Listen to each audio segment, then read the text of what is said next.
দয়াল নবী আপনার দরবারে আমি গোলাম হাজির হইয়াছি। দয়াল নবী আপনার দরবারে আমি গোলাম হাজির হই। হযরত উসমান সালাম দিয়া কয় নবী গো, ইয়া রাসূলুল্লাহ, এই নেন দলিল।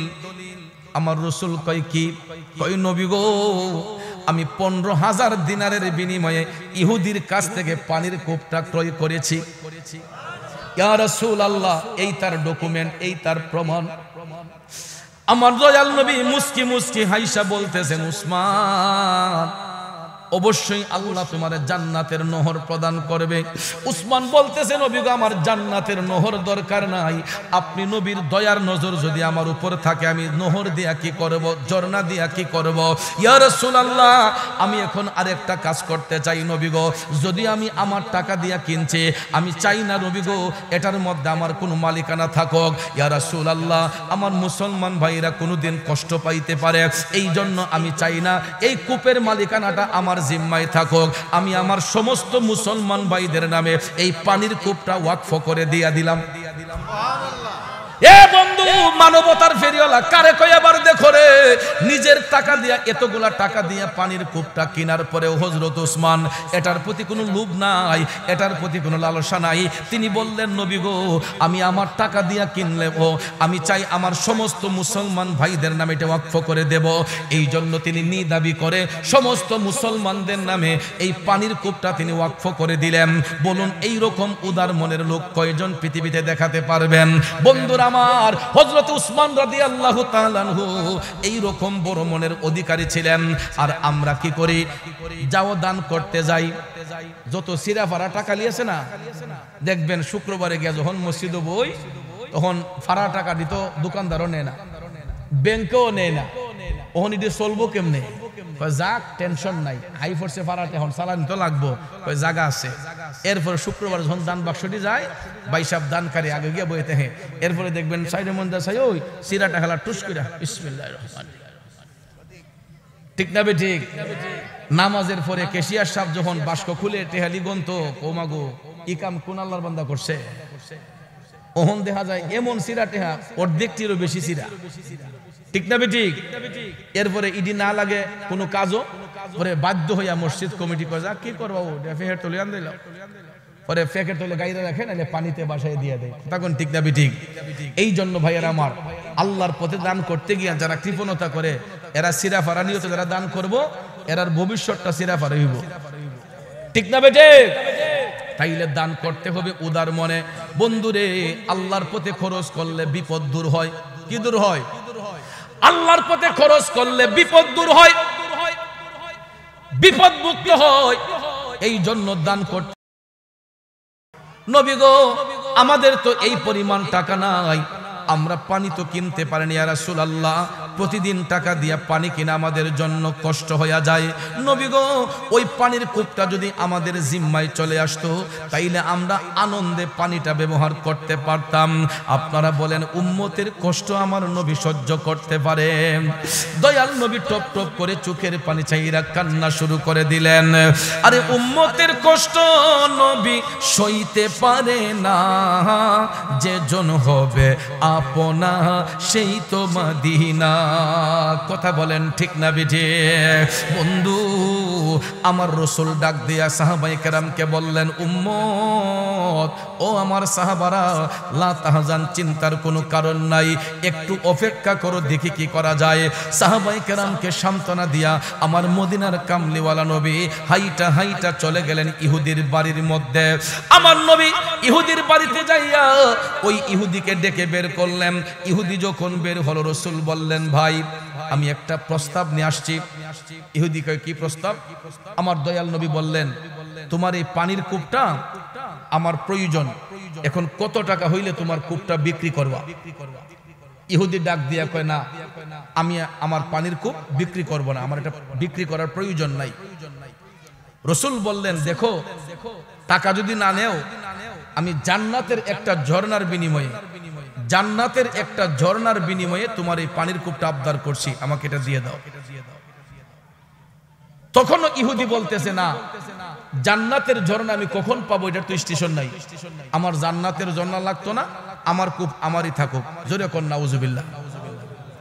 অথচ ভাইয়ারা আমার, এই সুযোগ যদি আমরা জীবনে একবার পাইতাম কখনো কি হাতছাড়া করতাম? আমার জীবন করব দান, গেয়ে নবীর গুণগান। নবী ছাড়া ত্রিভুবনে নাই কোনো সম্মান, আমার জীবন করব দান, গেয়ে নবীর গুণগান।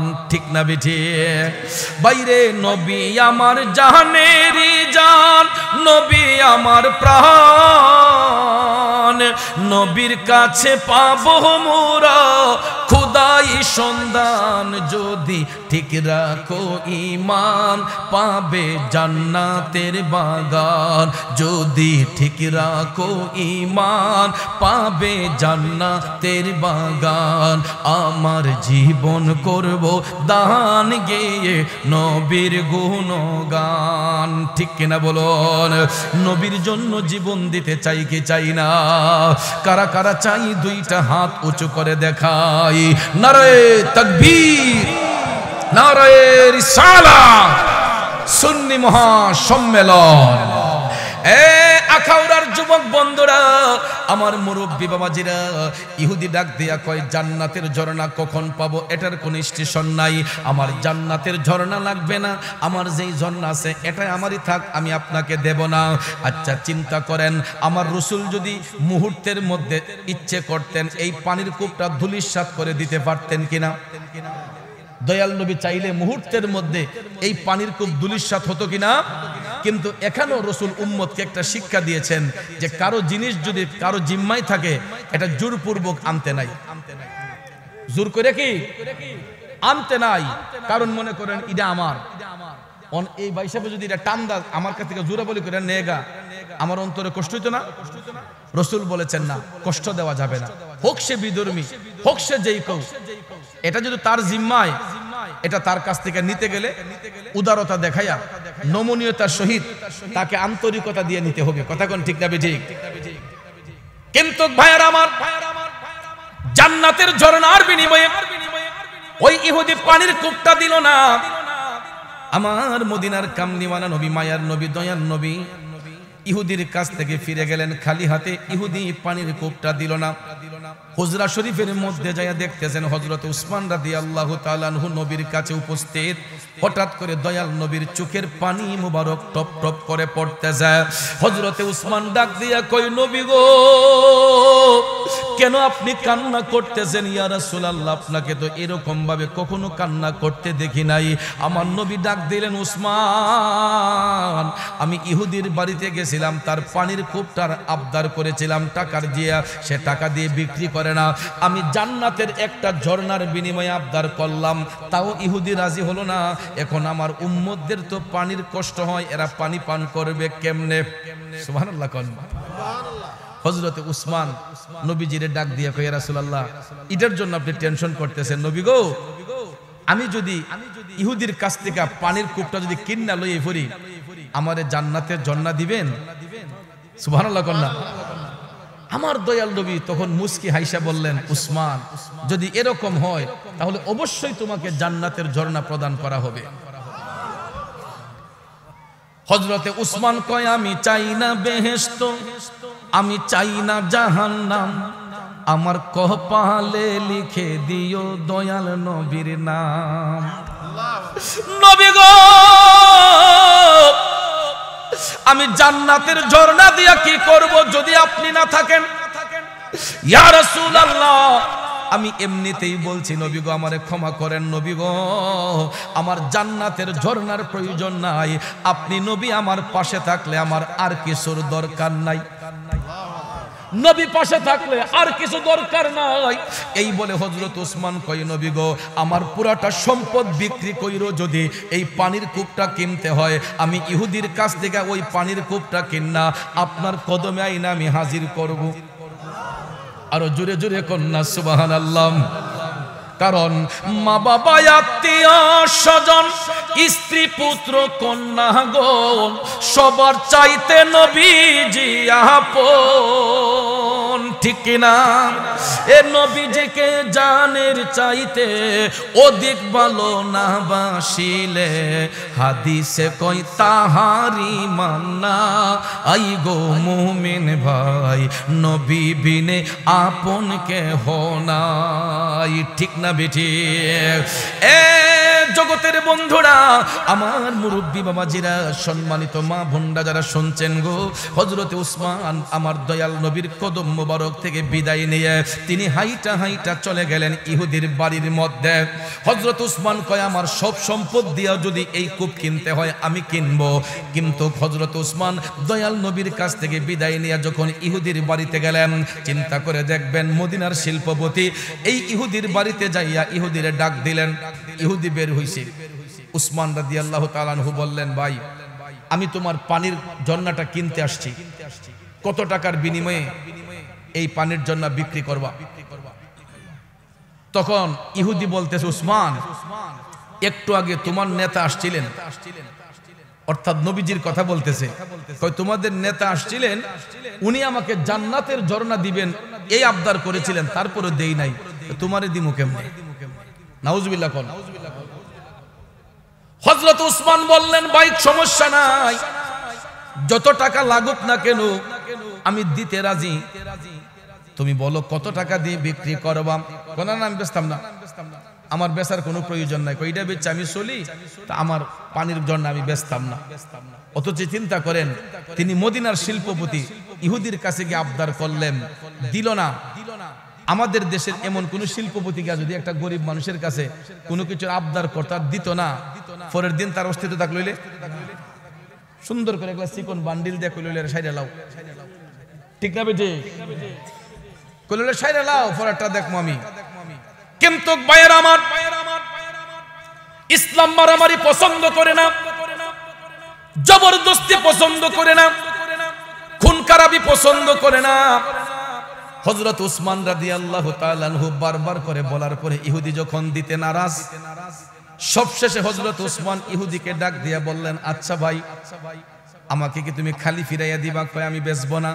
উসমান বললেন, ঠিক আছে বিক্রি করার দরকার নাই, অন্তত একটা দিনের জন্য তোমার পানির কূপটা আমার কাছে ভাড়া প্রদান করো, বিনিময়ে যা চাও, বিনিময়ে যা চাও একদিনের জন্য তোমার পানির কূপটা আমার কাছে ভাড়া প্রদান করো। দেখেন মানবতার ফেরিওয়ালা কারে বলে। হযরত উসমান যখন এই প্রস্তাব দিলেন, ইহুদি কয় এই সুযোগে কিছু টাকা ইনকাম করে লাই, কয় এমন রেট দিমু হয়তো উসমান নিব, নাইলে দৌড়াইয়া ফালাইব। মুমিনরা কি পলাইবার মানুষ? ইমানদাররা কি পলাইবার মানুষ? অথচ তিনি মদিনার শিল্পপতি। উসমান বললেন, বিনিময়ে যা চাও অন্তত একদিনের জন্য তোমার কূপটা আমাকে ভাড়া দাও। ইহুদি ডাক দিয়া কয়, উসমান যদি নিতে হয় তাহলে একদিনে নিলেও আমারে 1500 দিনার দেওয়ান লাগবে। অথচ সে প্রতিদিন পানি ব্যস্ত 15 দিনার, 10 দিনার, 20 দিনার, 15 দিনার, এই এমন তার মাঝে একদিনের জন্য ভাড়া চাইলো 1500 দিনার। এটা কি সাধারণ কথা? তখনকার সময়ের 1500 দিনার বর্তমান সময়ের 15 কোটিরও বেশি হবে, ঠিক না ঠিক? হযরত উসমান ডাক দিয়া বললেন, এ ইহুদি ভাই, 1500 দিনার যদি তোমাকে নগদ পেমেন্ট করা হয় তুমি কি একদিনের জন্য ভাড়া দিবা? আগে টাকা দেও, দিতাম না কেন? ইহুদি ভাবছে যে হযরত উসমান এত টাকা দিয়ে নিবেন না, আর তার ধারণা হলো হযরত উসমান মনে হয় এটা নিয়া তিনি মনে হয় মুসলমানদের কাছে পানি বিক্রি করবেন, যেহেতু তিনি একজন ব্যবসায়ী মানুষ। এই ধারণায় সে এই রেট দিল। সঙ্গে সঙ্গে হযরত উসমান পকেটে হাত দিয়ে 1500 দিনার ইহুদির হাতে দিয়ে বললেন, ভাই দেখো তো গন্যা। ইহুদি গন্যা দেখতেছে 1500 দিনার, সে তো স্ট্রেঞ্জ, এতগুলো টাকা দিয়ে উসমান এটাকে ভাড়া নিল একদিনের জন্য, তার তো ব্যবসা লস হইব। আসলে কি তিনি ব্যবসার জন্য নিছেন? বন্ধুরা আমার, বাবাজিরা, উসমান বলতেছে একদিনের জন্য আমি তোমার এটা ভাড়া করলাম, তোমার আপত্তি আছে? কয় না, এতগুলা টাকা দিয়ে নিছেন, আপত্তি থাকবে কেন? তখন 1500 দিনার দিয়ে হযরত উসমান একদিনের জন্য পানির কূপটা ভাড়া কইরা কূপের পারে দাঁড়াইয়া হযরতে উসমান মদিনার বাসীকে ডাক দিতেছেন, ও মদিনার মুসলমান ভাইয়েরা রে, ও মদিনাবাসীরা, তোমরা কে কোথায় আসো রে? সবাই আসো, আজকের এই দিনে এই পানির কূপটা তোমাদের জন্য উন্মুক্ত।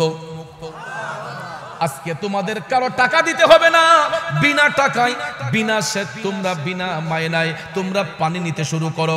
যার যতটুকু পানি লাগবে মাগনা পাইলে কেউ সারে। হ্যাঁ, মদিনাবাসীরা যখন শুনছে যে এরা টাকা ছাড়া পানি পাইবো, বেড়াইতে তো পাগল হয়ে গেছে, কি করব কি না, দলে দলে যোগদান করে পানি নেওয়া শুরু করলেন। নিতে নিতে কূপের উপরে একবারে তুফান তুলে দিছে। এক এক জনের ঘরে এক এক সপ্তাহ পানির রিজার্ভ। এক সপ্তাহ যদি মদিনাবাসীরা পানি নাও কিনে, এরা আর কোনো টেনশন। হযরত উসমানে এমন সেবা দিলেন, একদিনে এটা ওপেন করে দেওয়াতে মুসলমানরা পানি নিতে নিতে নিতে নিতে এক এক জনের ঘরে এক এক সপ্তাহ পানি নিয়ে রিজার্ভ করে ফেললেন। আল্লাহু আকবার কোন। বারা আনছেন কয় দিনের জন্য? এটা কি 2 দিন রাখুন যাইব? এটা মুমিনদের বৈশিষ্ট্য না। কিন্তু আমরা মুমিন রাখিতা করে জানেননি, মনে করেন না যে ওনার ঘর থেকে একটা দাও হয়ে আনলাম যে ভাই আপনার দাওটা দেন, আমি বিয়ালে দিতেছি। সকালবেলা দাওটা আনছি কাজ করবার লেগে, যে আপনার ঘরে দাওটা দেন, আমি একটু কাজ করবো। আমরা কেমন মুমিনটা দেখছেন, সকালবেলা আনছি বিকালবেলা দেওয়ার কথা, দেখা যায় ওই দিন বিকাল গেছে, পরের দিন বিকাল গেছে, এর পরের দিন বিকাল গেছে, এর পরের দিন দেখা যায় দাওয়ার আসার তো ফাল্টাইলিছে। না মিশা কইলাম? ভদ্রলোক যখন দাও 3 দিন পরে চাইছে, ও কই জানে রাখছিলাম পাইতাছি না দিয়ে, অথচ দেখা যায় দাওয়ার আসার পাল্টাইলিছে। এমন ইমানদার আমরা, কথা কোন ঠিক না বেটি? কিন্তু ভাইয়ার আমার, সাহাবায়ে কেরাম যারা মুমিন মুত্তাকি, তাদের জবান এবং দিল এক।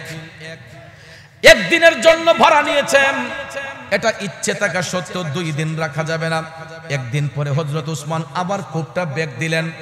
তো ইহুদি তো মনে করছে যে একদিনের বেটা কয়টিয়ার পানি বেচলো, আজকে তো আমার ব্যবসা শুরু হইব।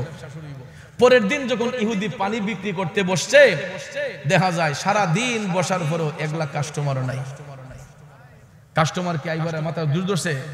এরা বেড়াইতে করে 1 সপ্তাহ পানি, 1 দিন চলে গেছে, 2 দিন চলে গেছে, কাস্টমার নাই, 3 দিন চলে গেছে, কাস্টমার নাই। মনে মনে ইহুদি কয়, উসমানে কিতা করলো রে, কি দরবার লাগাইলাম। এখন 60 দিন পরে তার ব্যবসা যখন একবারে সিরিয়াস মন্দা, আহ যদি আরেকটা দিনের লেগে বাড়া নিত উসমানে, কি না খুশি হইতাম।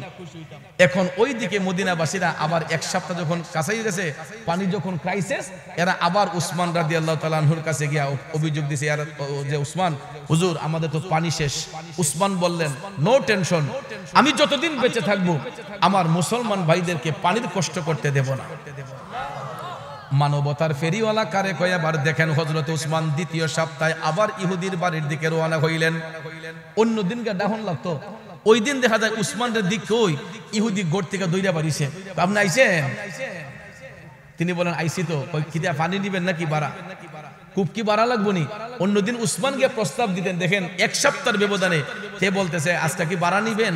উসমান বললেন ইসলাম তো নিবার লেগিয়া। কয় দিনের লেগিয়া? কয় 1 দিনের লেগে দেন। কত? ইহুদি কয় আগে যা দিতেন তা ওই দিলেন, আরো 1500 দিনার। সুবহানাল্লাহ কোন। এরকম ভাবে 3 সপ্তাহে 3 দিন, 3 সপ্তাহে 3 দিন 1500 দিনার করে হযরত উসমান পানির কূপটা ভাড়া কইরা এই পানির কূপটা মুসলমানদের জন্য ওপেন করলেন।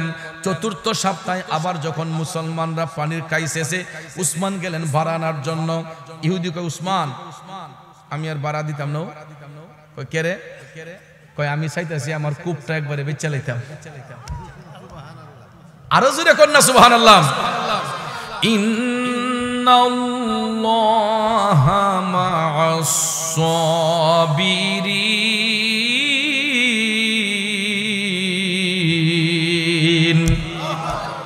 সত্য না মিথ্যা? আল্লাহ তাআলা কয় নিশ্চয় আমি আল্লাহ সবরকারীর অন্তর্ভুক্ত, ধৈর্যশীলদের অন্তর্ভুক্ত। এই জন্য বাবা মারামারি কইরা কাটাকাটি কইরা কোনো লাভ নাই, তাড়াহুড়া কইরা কোনো লাভ নাই। প্রত্যেকটা জিনিস অর্জন করতে হয় সবরের মাধ্যমে, ধৈর্যের মাধ্যমে, ঠিক না বিঠিক? ধৈর্যের সাথে কাজ করলে অসাধ্যরে সাধন করা যায়। যেই ইহুদি জান্নাতের ঝর্ণার বিনিময়ে রাসূলকে কূপটা দেয় নাই, হযরত উসমান টাকার সম্পদের লোভ দেখাইলেন, তখন বিক্রি করবে বলে না। মাত্র 3 সপ্তাহে 3 দিন ভাড়া করলেন, চতুর্থ সপ্তাহে দেখা যায় তার ব্যবসা একদম গোড়া হয়ে গেছে। কয় উসমান আমি একেবারে বিক্রি করে দেব। উসমান তো চাইতেছেন পুরা সম্পদ দিয়া কিনবেন। ইহুদি বলল যে না, আমি যদি একবারে কিনতে হয়, আমি যদি একবারে বিক্রি করব কিছু টাকা বেশি দিতে হবে। উসমান বললেন কত? কয় আমারে এককালীন 15,000 দিনার দিলে আমি আপনার এটা নিদাবি করে দিয়ে দিব। তখনকার সময়ের 15,000 দিনার বর্তমান সময়ের কয়শো কোটি টাকা হবে চিন্তা করছেন? তখন হযরত উসমান বললেন খাতায় সাইন দাও আর টাকা গোনো। টাকা যখন নিল তখন সেই ইহুদি লিখা দিল যে আজকের পর থেকে এই কূপের মধ্যে আমার কোনো মালিকানা নাই, 15,000 দিনারের বিনিময়ে আমি উসমানের কাছে এটা বিক্রি করে দিলাম। আর কোনো টেনশন আছে? আর ইহুদির কোনো অধিকার নাই। এই জন্য এটার নাম হয়েছে বীরে উসমান। বন্ধুরা আমার, বাবাজিরা আমার, হযরত উসমান নিজের টাকা দিয়ে কিনা তিনি হাইটা হাইটা দয়াল নবীর কাছে গেলেন।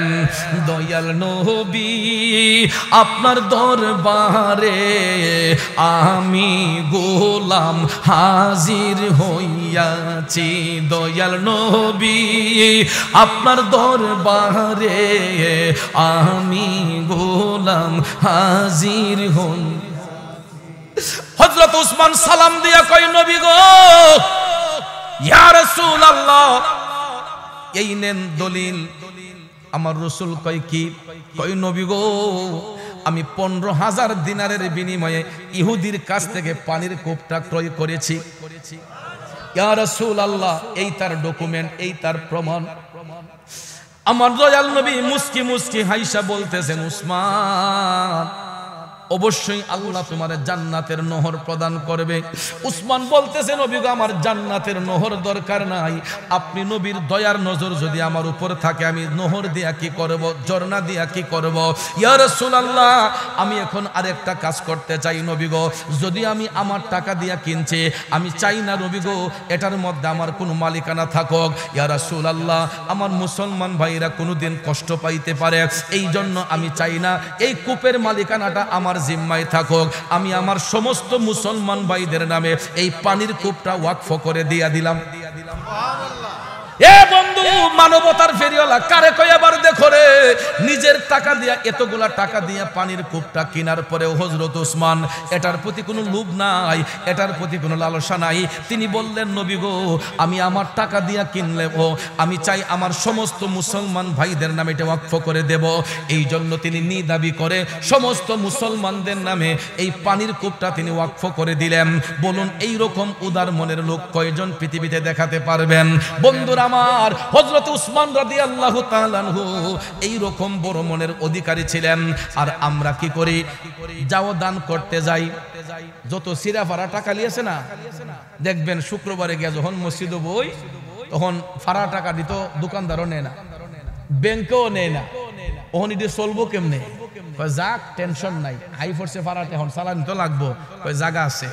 এরপর শুক্রবার যখন দান বাক্সটি যায়, বাইসাব দানকারী আগে গিয়ে বইতে হ্যাঁ, এরপরে দেখবেন সাইডে মন্দা চাই ওই সিরাটা খেলা টুস করে বিসমিল্লাহির রহমানির রহিম। ঠিক না বে ঠিক? নামাজের পরে কেশিয়ার সাহেব যখন বাস্ক খুলে টেহালি গন্ত ওমাগো ইকাম কোন আল্লাহর বান্দা করছে, ওহন দেখা যায় এমন সিরা টেহা অর্ধেকটিরও বেশি সিরা। ঠিক না বে ঠিক? এরপরে ইডি না লাগে কোনো কাজও, পরে বাধ্য হইয়া মসজিদ কমিটি কয় যা কি করবো ফেহের তলে আন দিল, পরে ফেকের তলে গাইরে রাখে নাহলে পানিতে বাসায় দিয়ে দেয়। তখন ঠিক না বে ঠিক?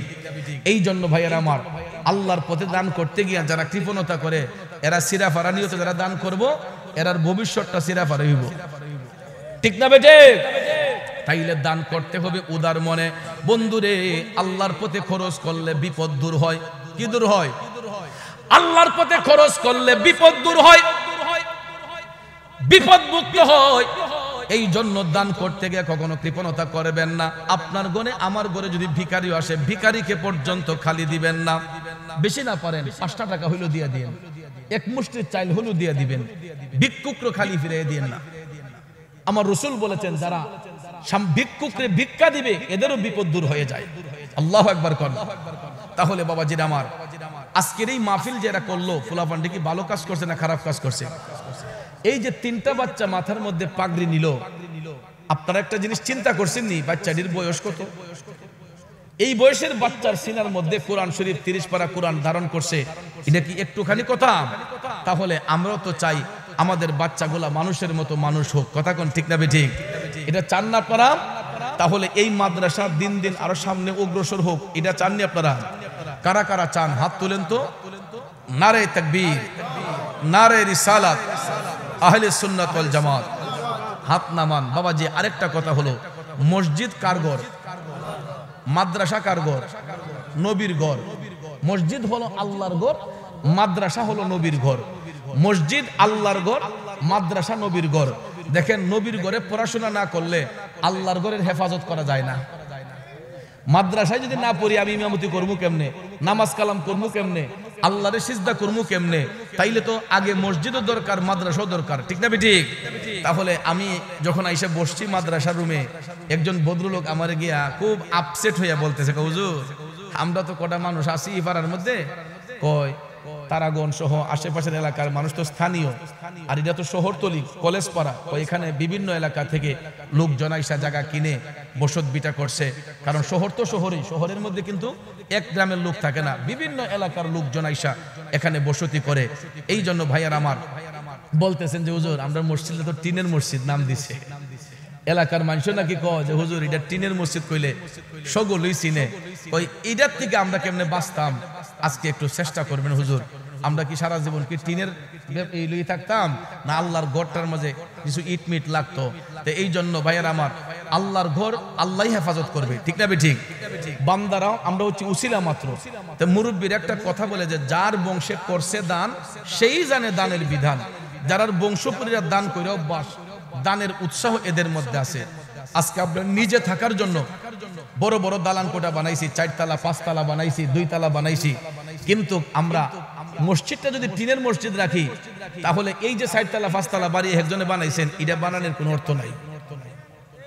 এই জন্য আব্বাজি আমি আপনাদেরকে বলবো, আমি কিন্তু আজকে আলোচনা করছি দানের ফজিলত নিয়ে, ঠিক না বেঠিক? আজকে আমার আলোচনার মূল বিষয়টাই ছিল দানের ফজিলত। আল্লাহর পথে দান করলে আল্লাহ তাআলা বান্দারে পুরস্কৃত করে, তার গুনাহ মাফ করে। তো এই জন্য বান্দার গুনাহ যেহেতু মাফ হয় আল্লাহর পথে খরচ করলে, তাহলে আমরা খরচ করতে কোনো অসুবিধা আছে? যেমন দেখেন এই সুলাইমান নবীর জামানায়, এই কথাটা বলে শেষ করি, বাদশা সুলাইমান নবীরে আল্লাহ এমন মুজিজা দিলেন, উনি কিন্তু শুধু মানুষের ভাষাই বুঝতেন না, উনি পশু পাখির ভাষাও বুঝতেন, পাখির ভাষাও বুঝতেন তিনি। তো সুলাইমান নবীর জামানায় উনার এলাকায় এক বাড়িওয়ালার গাছে একটা পাখি আইসা বাসা বাঁধছে। তো পাখি বাসা বাঁধে যখন ডিম দিছে, বাচ্চা দিব, তখন দেখা যায় বাড়িওয়ালা গাছের মালিকানা দাবি কইরা প্রতিদিন তার বাসার থেকে ডিম দিয়ে না খাইয়া লায়। পাখির মনে কষ্ট না যে ডিম দেয় বাচ্চা দিব, দেখা যায় বাড়িওয়ালা ডিম খাইয়া লায়। পরে পাখি উইরা গেছে সুলাইমান নবীর কাছে, গিয়া কয় বাদশা সুলাইমান, আমি খুব ব্যথা নিয়ে আপনার কাছে আসছি। তিনি বললেন কেন পাখি, কি হইছে? কয় আপনার এলাকায় এই ভদ্রলোক যার বাড়ির গাছে আমি বাসা বাঁধা ডিম দিছি বাচ্চা দিতে, এই বাড়িওয়ালা গাছের মালিকানা দাবি কইরা প্রতিদিন আমার বাসার ডিম খাইল, এখন তো আমি বাচ্চা দিতে পারি না। সুলাইমান নবী বললেন পাখি টেনশনের কারণ নাই, আমি বাড়িওয়ালারা ডাক্তার নিয়ে আজকেই কয়ে দেব, আর যাতে কোনোদিন তোমার বাসার থেকে ডিম নিয়ে না খায়। পাখি খুশি হইয়া চলে গেছে। দেখা যায় ওই বাড়িওয়ালাকে সুলাইমান নবী ডাক্তার নিয়ে বললেন যে তোমার খবরদার করে দিলাম, আর কোনোদিন পাক্কার বাসা থেকে ডিম আইনা খাইও না। বাচ্চা হুজুর খাইতাম না। পরে বাড়িওয়ালা চলে গেছে। পাখি তো ভাবছে যে সুলাইমান নবী বিচার করছে, আর তো খাইতো না। পাখি যখন আবার ডিম দিছে বাচ্চা দেওয়ার জন্য, দেখা যায় ওই বাড়িওয়ালা ঘর থেকে বাইরে তার নজর গেছে গাছের আগা। আমি দেখলাম না কইরা গেছে, কিন্তু তার লোভ সামালতে পারে না। গিয়া ওই কি করছে, গাছ উঠটা ডিম খাইয়া যাক আজকে খাইয়ালে আর খাইতাম না, বাসার থেকে ডিম আইনা আবার খাইয়ে লিছে। এখন তো পাখি আইসা দেখে ডিম নাই, তার কষ্ট বাড়ছে না কমছে? পাখি আবার উইরা গেছে সুলাইমান নবীর কাছে, গিয়া কয় বাদশা সুলাইমান, আপনি কি বিচার করলেন? তাই তো আজকে সাইজ করে লেছে খাইয়া ডিম। কয় আপনার কথা তো মানছে না। সুলাইমান নবী কয় কৌ কি? কয় জি আজকে আপনার কথা মানছে না। কয় তাহলে একটু অপেক্ষা করো। সুলাইমান নবী ফাকিরে অপেক্ষা করে একটা জিন রে ডাক দিলেন। এ জিন! ডাক দেওয়ার লগে লগে জিন আই হাজির হয়ে গেছে। হুজুর ডাকছেন কেন? এগুলা কাম করন লাগবো। কয় কি কাম? ওই দেখো ফাকিয়া বাসার মাঝে ডিম দে বাচ্চা ফুটাই তো, তের বাড়িওয়ালা গাছের মালিকানা দাবি করে ডিম ডি খাইয়া লাই। জিনে কই হুজুর কিতা করতাম কইবেন না। তখন সুলাইমান নবী জিন্দে কইল যে ওই বাড়িওয়ালা যদি আবার গাছ উঠে ডিম আনতো তুমি এর আসারটা দিয়ে এর কোমরটা ভেঙে দিবা। কি করে দিবা? এর কোমর ভেঙে দিবা, আর যাতে হে গাছ বাইয়া উঠিয়া পাখির বাসা থেকে ডিম আনতে না পারে। তো জিনে তুইটা চায় আর পায়, ঠিক না? হুজুর ঠিক আছে আমি দেখান।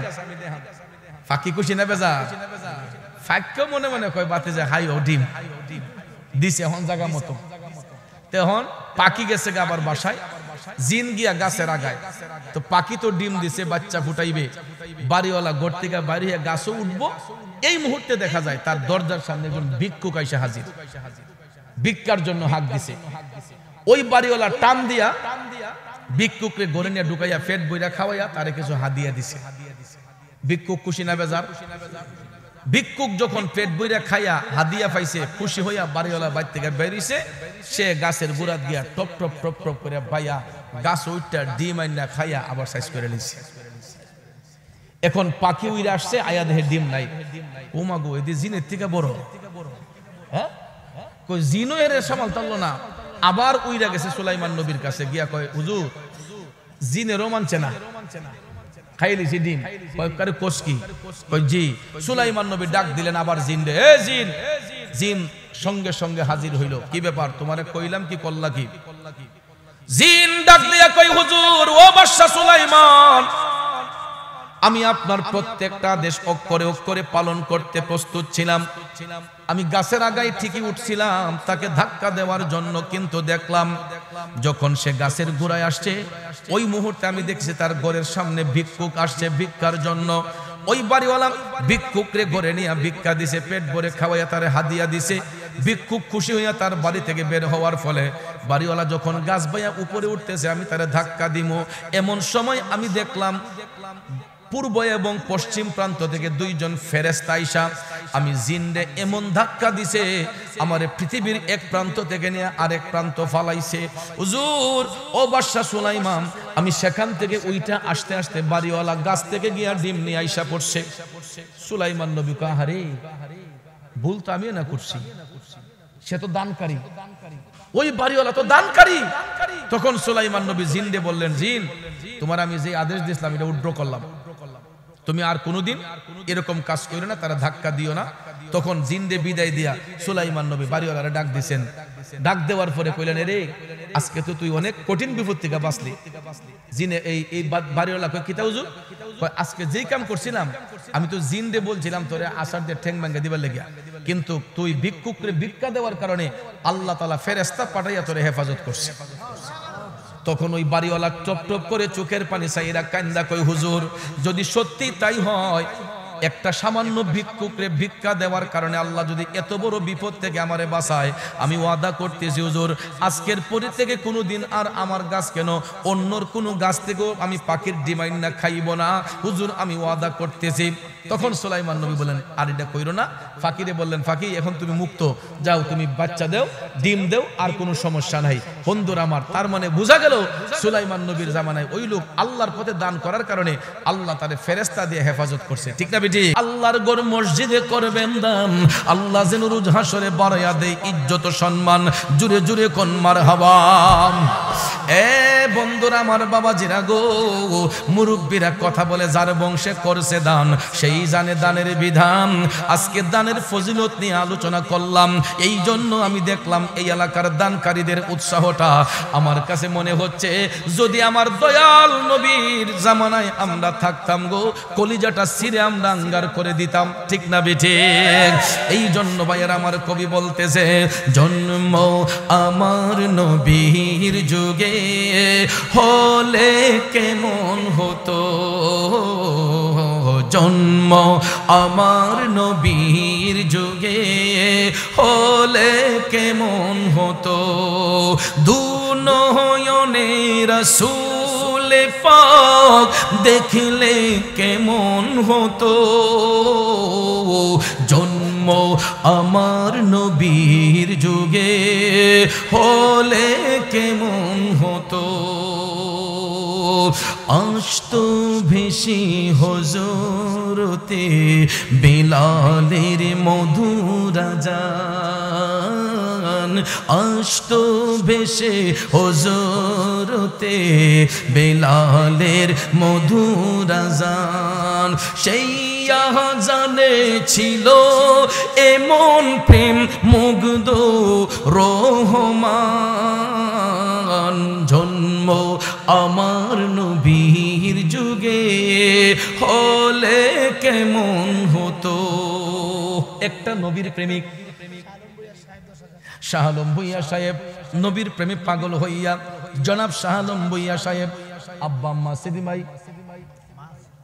আহ আমার মতো বাবা হারা এতিম জনাব শাহ আলম ভূঁইয়া সাহেব, তাকাইয়া দেখো রে দাড়িগোলা পেকে গেছে, বয়সটাও কিন্তু মোটামুটি কম না, এরপরও এই বয়সে গিয়া গড়ে গিয়া মুখটা বইরা আম্মা কইয়া ডাকতে পারে।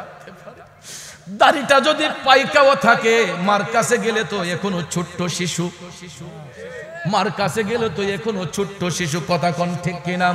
আমার শ্রদ্ধ বড় ভাই জনাব শাহ আলম ভূঁইয়া সাহেব 10,000 টাকা বাবার কবর আত্মার শান্তির জন্য, মা দুঃখিনীর হায়াতের জন্য 10,000 টাকা জুড়ে কোন মারহাবা। এ বন্ধু, আরেকটা নবীর প্রেমিক 10,000 টাকা দিবেন। জনাব আলাউদ্দিন মাস্টার ভাই সবার কাছে দোয়া চাই, 10,000 টাকা করবেন দান, আল্লাহ যেন রোজ হাসরে বাড়াইয়া দেয় ইজ্জত সম্মান, জুরে কোন মারহাবা, আর একটু জুরে কোন মারহাবা। এ বন্ধুরা আমার বাবাজিরা, একটা বরকতি হাত উঠাইয়া বলবেন, হুজুর আমার আব্বা অসুস্থ, হুজুর আমার আম্মা অসুস্থ, আমি আল্লাহর গড় মসজিদে 10,000 টাকা দেবো। সোহাগ মিয়া ভাই সবার কাছে দোয়া চাই, আব্বা আম্মা সিনি ভাই, মা বাবার হায়াতের জন্য, সোহাগ মিয়া ভাই পরিপূর্ণ শেফার জন্য, মা বাবার নেক হায়াতের জন্য আমার সোহাগ মিয়া ভাই 10,000 টাকা আল্লাহর ঘর মসজিদে করবেন দান, আল্লাহ যেন রোজ হাসরে বাড়াইয়া দেয় ইজ্জত সম্মান, জোরে কোন মারহাবা। ওয়ালাইকুম আসসালাম। হাজী ইয়াকুব মিয়া সাহেব, কলেজ পাড়া বাড়ি, হাজী ইয়াকুব মিয়া সাহেব নবীর প্রেমে পাগল হইয়া আল্লাহর ঘর